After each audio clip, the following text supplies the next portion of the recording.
Halo Zian, perkenalkan nama saya Imade Abdetar Mayanagiri. Jadi hari ini saya akan mempresentasikan 3 entrepreneur yang memotivasi saya. Pertama adalah pendiri Thanks Insomnia, Mohan Hazian. Mohan Hazian adalah entrepreneur muda yang berusia 30 tahun. Memilih terjun ke dunia fashion saat ini menjadi inspirasi banyak generasi milenial. Di Indonesia, sosok dirinya menjadi kunci di balik suksesnya clothing brand Thanks Insomnia. Thanks Insomnia tidak lepas dari pengaruh pop culture 90s, grunge, and graffiti. Merupakan salah satu dari brand streetwear lokal terbesar di kalangan generasi milenial lantaran menawarkan kualitas dan desain yang keren serta harga terjangkau. Thanks Insomnia perlahan tapi pasti tumbuh menjadi salah satu brand streetwear ternama di Indonesia. Pria asal Lampung yang lahir 4 Februari 1990 silam ini mengaku perjuangan merintis bisnisnya tersebut tidaklah mudah. Sebelum terjun ke dunia fashion, anak muda berbagai profesi pernah dijalaninya.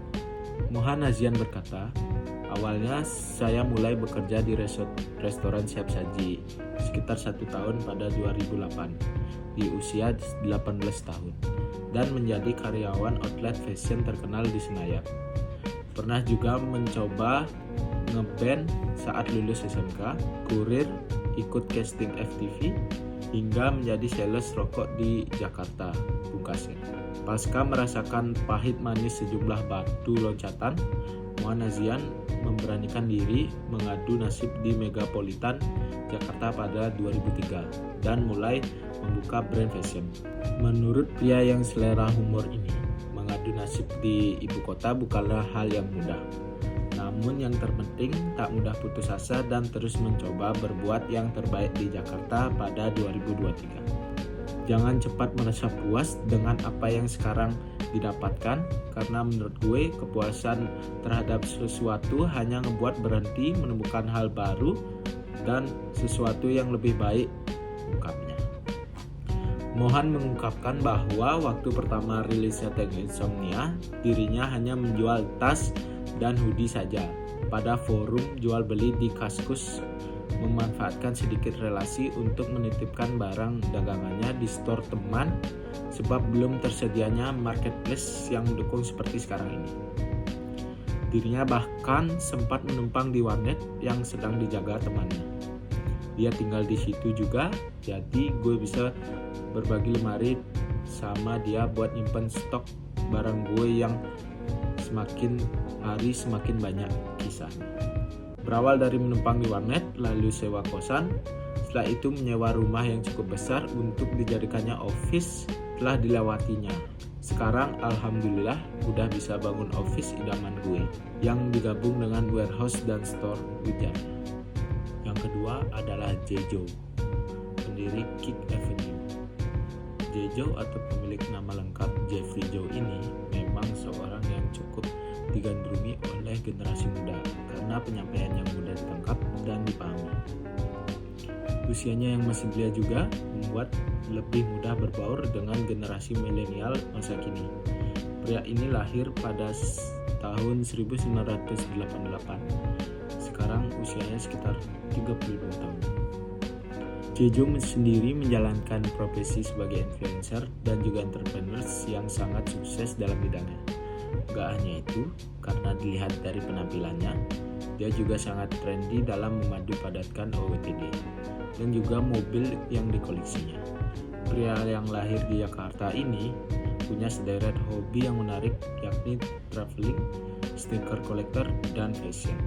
Sedari remaja, Jejo sudah sangat tertarik dalam hal investasi dan saham. Hal ini bisa dibuktikannya dengan pengakuannya yang pernah membeli saham dengan seharga 2 jutaan. Pada masa itu dia memang belum mendapatkan untung yang signifikan. Barulah beberapa tahun setelahnya, dia baru mendapatkan portofolio saham yang mumpuni. Entrepreneur yang ketiga adalah Shawn Stussy. salah satu pendiri streetwear brand tertua. Siapakah dia? Mari kita kulik lebih dalam. Telah resmi berdiri sejak 1984, Stussy mengokohkan namanya menjadi salah satu pionir streetwear tertua yang masih relevan untuk anak muda dan komunitasnya hingga hari ini jika dibandingkan dengan Supreme yang lahir pada tahun 1994 dan Bape tahun 1993. Lalu siapakah tokoh di balik brand ini? Ia bernama Shaun Stussy. Pertama kali membuka bisnis ini berawal dari aksi iseng Shaun yang menulis namanya dengan gaya tagging graffiti pada papan selancar buatannya dengan spidol, hingga berlanjut menjadi bisnis yang serius. Kini namanya tersebut sudah menjadi apparel brand papan atas, terutama di kalangan surfing dan hip hop. Tapi semuanya tak serta-merta dimulai secara instan. Pada tahun 1983, salah satu teman yang bernama Frank Sinatra Jr. tertarik dengan karya dan potensi yang dimilikinya. Hingga pada tahun 1984, Stussy resmi berdiri dan menjadikan Frank sebagai partnernya. Lanjut kedua tahun pasca berprestasi, pada tahun 1986, penjualan Stussy meledak di pasaran. Terkenal di scene hip hop, menjadikan brand ini besar karena dipakai oleh musisi dan selebriti papan atas seperti Billy Idol, Bruce Weber, De La Soul, dan Angelica Houston. Semakin meningkatnya popularitas pada saat itu. Pada tahun 1988, berani mengekspansi bisnis aparel ini hingga Eropa.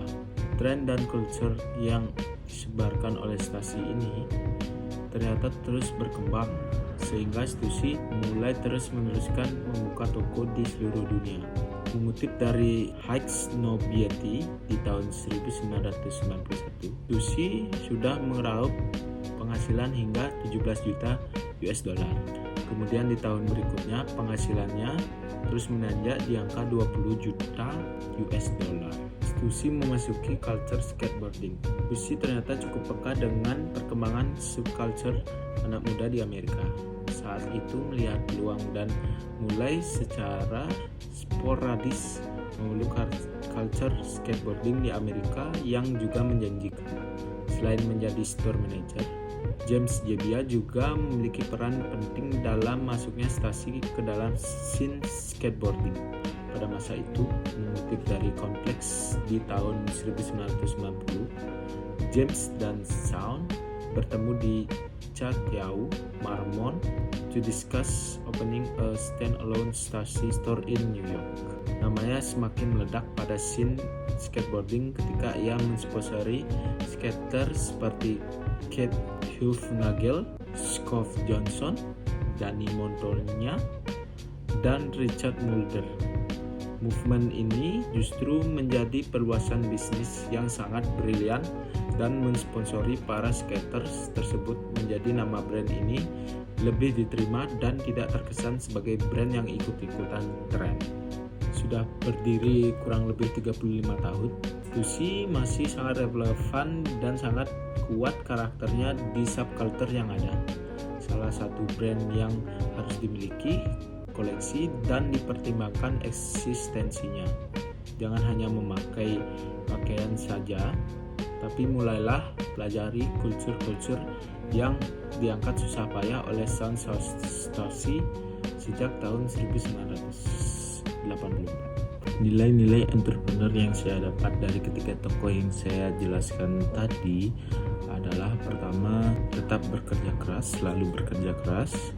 Kemudian pantang menyerah, kebulatan tekad dan tekun menjalani usaha tersebut. Kemudian berawal dari iseng, semua bisa mungkin bakal terjadi, tidak ada yang tidak mungkin. Sekian presentasi dari saya.